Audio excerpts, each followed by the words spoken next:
Sports Illustrated put together all their writers and predicted which NFL teams will win the next 5 Super Bowls. So these writers had to project what your roster looks like now and what it looks like down the road. Let me just ask you this. Do you think the Lions get some love? Yes. Yeah. I think there are two teams that will get a lot of love. Those 2 teams are? The Lions and the Houston Texans. Lions and the Houston Texans. Okay, we will start with the first writer that did this exercise was Mitch Goldich, who predicted his next 5 Super Bowl winners as the Chiefs this year, the Ravens the following year, the Texans after that, the Eagles after that, and the Rams after that. Mitch. Whatever, Mitch. Yep. The next writer was Albert Breer, and they gave reasoning. I'll read some of the reasoning as we work our way through it. Albert Breer picks the Chiefs in the next Super Bowl, the Chiefs in the Super Bowl after that, 4-peat, the Bengals after that, the 49ers after that, and the Chargers after that. Wow, no love for the Lions so far. Connor Orr picks the Lions to win the next Super Bowl, the Chiefs to win the Super Bowl after that, the Bills, the Chargers, and the Eagles. And he writes, I think there's such a marked gap in the NFL right now between owners who actually care about winning and those who don't. That's why the Eagles and the Detroit Lions are on my list, with the Lions, I think, taking home Lombardi this season. Understand what he wrote. I think there's such a marked gap in the NFL right now between owners who actually care about winning and those who don't. That's why I picked the Eagles and the Lions in the next 2 Super Bowls, or in this list. He thinks the Lions have one of the owners that actually cares about winning. You know, the idea of this franchise winning the championship is seemingly a few years ago was so far-fetched, and now we're all clamoring.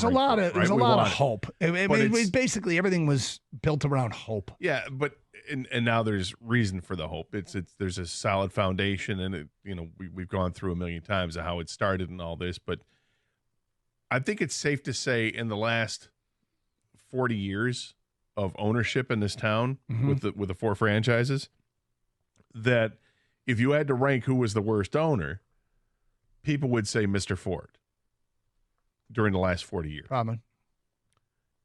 Now we're getting to a point where if you were to say who is the best owner, that it could be Sheila Hamp, which would be amazing. What a difference, just the succession of the power with a franchise. It's amazing. Somebody who cares, and she clearly cares. And she clearly cares more than anybody else in that family. She wanted this, and her mother said, okay, here we go. You're taking over. Bill Ford Jr. didn't want it. I'm going to concentrate on the car company. Okay, that's great. Good for you. That's your empire. Here's a different empire, different world that you can conquer. And she's done a great job since she took over. The idea that ownership is a differentiator in our favor is kind of hard to wrap my head around. And yet I don't, not because I've seen anything from this ownership group recently that leads me to believe we shouldn't have confidence. It's a storyline I'm not used to. But there's all kinds of storylines going on right now we're not used to. He writes, the Eagles are funny because they built 2 really good football teams over the past 6 years and went 1-1 in Super Bowls, potentially lost fumble away from outdueling the Chiefs in Super Bowl 52. Then he writes, the Chargers will have success with Jim Harbaugh, and the team will get a title during the Justin Herbert era. While the Buffalo Bills are on my list merely in an effort to endear myself to their fan base I truly love. Kidding, kind of. So he's got the Lions winning the next Super Bowl, does Connor Orr. Next up in the Sports Illustrated Predict the Next 5 Super Bowls is Gilberto Manzano. Picks the Chiefs to win the next Super Bowl, the 49ers to win Super Bowl 60, the Texans to win Super Bowl 61, the Lions to win Super Bowl 62, and the Chargers to win Super Bowl 63. And I find that interesting because that's 4 years now, and that's when the salary cap. Now, here's what he writes. I'm not sure whether Jared Goff will get the job done for the Lions, but I strongly believe the duo of Dan Campbell and GM Brad Holmes could quickly upgrade at quarterback if needed and deliver a Super Bowl in the next 5 years. But I don't think it will come down to that for the loaded Lions. I don't know what that last part means, but he's not sure it's Goff, but he thinks that he believes in Holmes and Campbell. Well, this is part of the reason why I rolled my eyes about this thing, because you're going too far into the future, and at this point, you're just throwing anything against the wall and hoping it sticks, because you have no idea that far down the line who's going to be there and, what kind of impact they're going to have. It's just, I think it's an exercise in futility. You want to do 3 years down the road, fine, but 5 is too much. Certainly, when you project down the road, every year there's greater uncertainty and variables that make it harder to predict. But here's what makes the Lions such a likable team is every time, and this happens in the offseason, every website comes out with their best players under the age of 25. Right. And the Lions always have 4 or 5 guys represented, right. So they have a team that people feel like has some longevity. Yeah, the last 2 years when they've come out this list, the Lions have been in the top 5 with the young team, and this year they were second on that list, and Houston was number 1 on that list. When you're going to base this next 5 years, it feels like you almost have to do it solely based on who their quarterback is, how young they are, and where they're going to be. There's an interesting team that has not been named yet. How many more writers do we have to go through? Like 4, I think. Because I haven't heard one team name yet. If it's brought up, I'll say that's the team I was waiting for.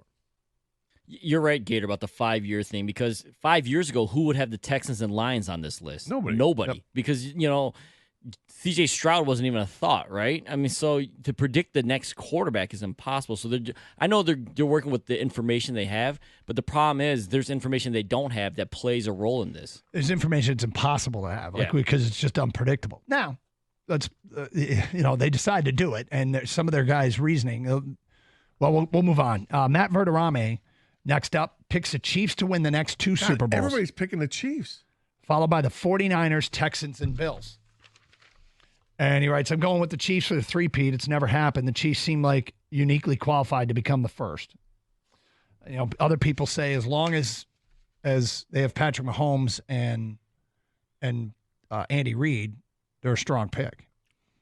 They're basically calling them the Patriots, Brady and Belichick. Yeah, no, I get it. And maybe that's the case. Maybe that will prove out to be the case because we all agree Patrick Mahomes is at a different level than any of the other quarterbacks. There's Patrick Mahomes, and there's everybody else you want to rank. Yep.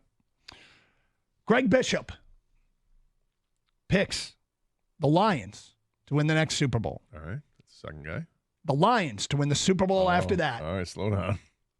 Then the Chiefs, Ravens, and Dolphins. He goes, I like the Lions, what they've built, and they're building as the next franchise to join these dynastic Chiefs. When comparing Detroit to the 2-time defending champs for this coming season, I see a complete roster minus another talented wideout after Amon-Ra St. Brown. Maybe that will be Jamison Williams, as coaches there believe.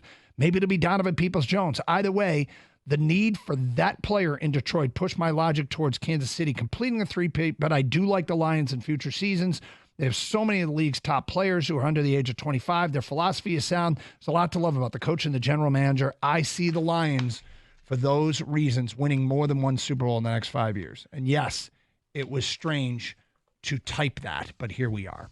So which was the bigger stretch for you? The Lions winning back-to-back or the Dolphins? The Dolphins. That brings us to John Plum. Oh, Plummer. Yep. Here's his next 5 Super Bowl winners. Chiefs, Bengals, Lions, 49ers, and Vikings. 3 years down the line. Yep. If you tally all the votes up, the Lions are well represented as far as total Super Bowls in the next 5 years of the 1, 2, 3, 4, 5, 6, 7, 8. The 8 writers picked the Chiefs 10 times, the Lions 6 times, San Francisco 5, the Chargers 4, the Texans 3, the Ravens, Bills, and Bengals, Eagles, and Vikings all twice, the Rams once, and the Dolphins once.